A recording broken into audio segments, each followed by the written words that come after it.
একই জুলাই 2025 থেকে দেশের 5টি বড় বড় নিয়ম পরিবর্তন হতে চলেছে। যদি আপনারা এই 5টি নিয়মের সম্বন্ধে না জানেন তাহলে আপনারা যে কোনো সময় বিপদের মুখে পড়তে পারেন।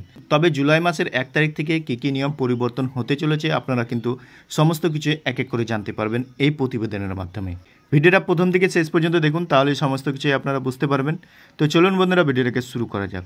দেখুন 1 জুলাই 2025 তারিখ থেকে কী পরিবর্তন হতে চলেছে। প্রথমেই দেখুন এখানে বলে আজ অর্থাৎ 1 জুলাই 2025 থেকে নতুন প্যান কার্ডের জন্য আবেদনকারীর জন্য আধার কার্ড বাধ্যতামূলক হবে।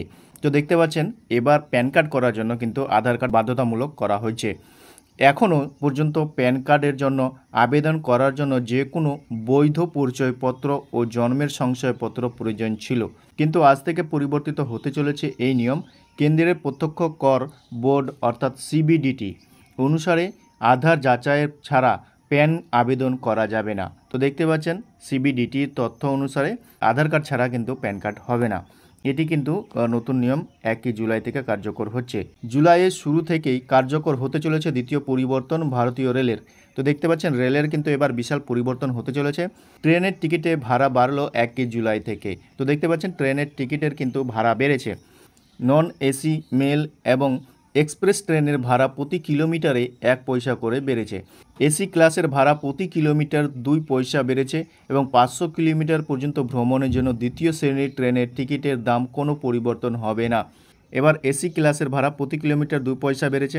এবার 500 কিলোমিটার পর্যন্ত দ্বিতীয় শ্রেণীর যে টিকিট রয়েছে তার কোনো পরিবর্তন হবে না। 500 কিলোমিটারের বেশি দূর হলেই কিন্তু তাহলে প্রতি কিলোমিটারে সামান্য বাড়বে। তো দেখতে পাচ্ছেন ট্রেনের টিকিট নিয়েও কিন্তু পরিবর্তন হয়েছে। এবার 3 নম্বর যে পরিবর্তনটি হলো রেলের সঙ্গে সম্পর্কিত। 1 জুলাই থেকে তৎকাল টিকিট বুকিংয়ের কেবলমাত্র সেই সব ব্যবহারকারীদের জন্য অনুমোদিত হবে যারা তাদের আইআরসিটিসি অ্যাকাউন্টের সঙ্গে আধার নাম্বার যাচাই করেছেন। তৎকাল টিকিট বুকিংয়ের জালিয়াতি বন্ধ করতে তৎকাল টিকিট বুকিং নিয়মে পরিবর্তনের জন্য এই বড় সিদ্ধান্ত নেওয়া হয়েছে। তো দেখতে পাচ্ছেন 1 জুলাই থেকে তৎকাল টিকিট বুকিংয়ে কেবলমাত্র সেই সব ব্যবহারকারীরা করতে পারবেন টিকিট বুকিং যাদের আইআরসিটিসি অ্যাকাউন্টে আধার নাম্বার যুক্ত আছে। আজ 1 জুলাই 2025 এলপিজি সিলিন্ডারের পরিবর্তে দাম কার্যকর হয়েছে। তেল কোম্পানিগুলি 19 কেজির বাণিজ্যিক অর্থাৎ কমার্শিয়াল গ্যাসের সিলিন্ডারের দাম কমিয়েছে।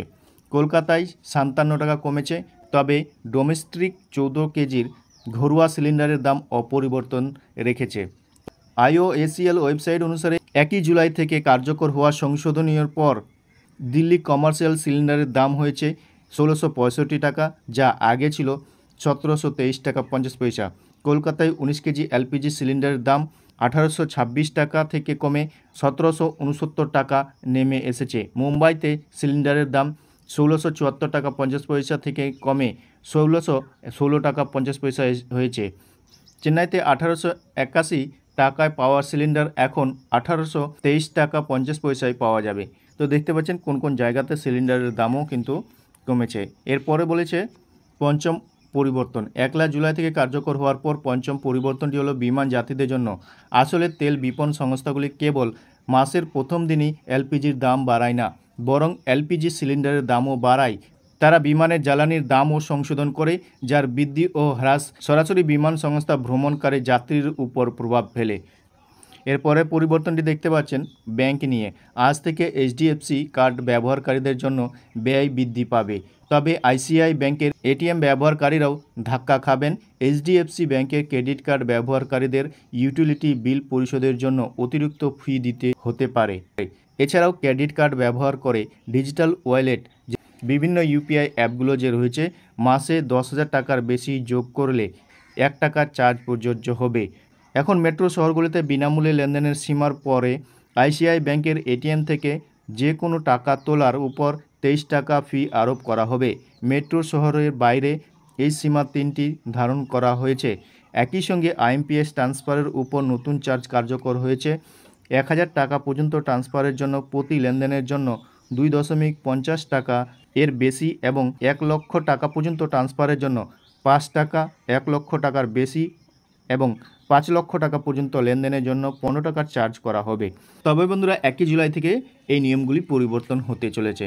তবে এই নিয়ে আপনাদের মতামত কমেন্ট সেকশনে অবশ্যই কমেন্ট করে জানাবেন। ভিডিও ভালো লাগলে বন্ধুদের সাথে বেশি বেশি করে শেয়ার করবেন আর এই ধরনের ভিডিওর আপডেট পেতে আমাদের চ্যানেলটিকে সাবস্ক্রাইব করে রাখবেন।